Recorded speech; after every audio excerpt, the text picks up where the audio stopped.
জেলা ছাত্র দলের পক্ষ থেকে আমি বলতে চাই, আমাদের প্রত্যেকটা ইউনিয়ন ছাত্র দলের কমিটি আছে, পৌরসভার কমিটি আছে। তারেক রহমানের 31 দফা প্রত্যেকটা ইউনিটের ছাত্র দলের নেতৃবৃন্দ, কলেজ, মাদ্রাসা, স্কুল যেখানে যা আছে আপনারা ওইখানে যা তারেক রহমানের 31 দফা নিয়ে কথা বলবেন, সাধারণ শিক্ষার্থীদের কথা শুনবেন, ছাত্রদের জন্য কাজ করবেন এবং দেশের মানুষের জন্য কাজ করবেন।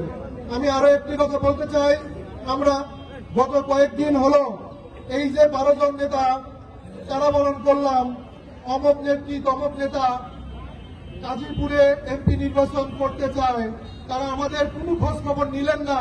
তারা কিভাবে এই আশা করে থাকেন?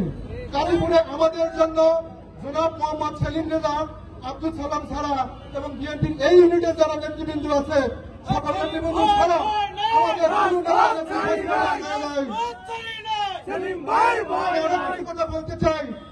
সম্মানিত জেলার সাধারণ সম্পাদক, বিএনপির স্থায়ী কমিটির সদস্য জনাব মোহাম্মদ সাইদুর রহমান বাচ্চু, উনি বগুড়াতে গিয়ে এই যে নেতৃত্ব ব্যাপারে কথা বলেন, বিভিন্ন কেন্দ্রীয় কমিটির নেতা, অমুক নেতা তমুক নেতা তাকে গাজীপুর ঢুকাতে হবে। গাজীপুর তাকে কেন ঢুকাতে হবে? কাউকে বলতে হয় না, কিন্তু কেন্দ্রীয় কমিটির নেতাকে বলতে হয় না যে সেলিম সাহেব গাজীপুর যাবে।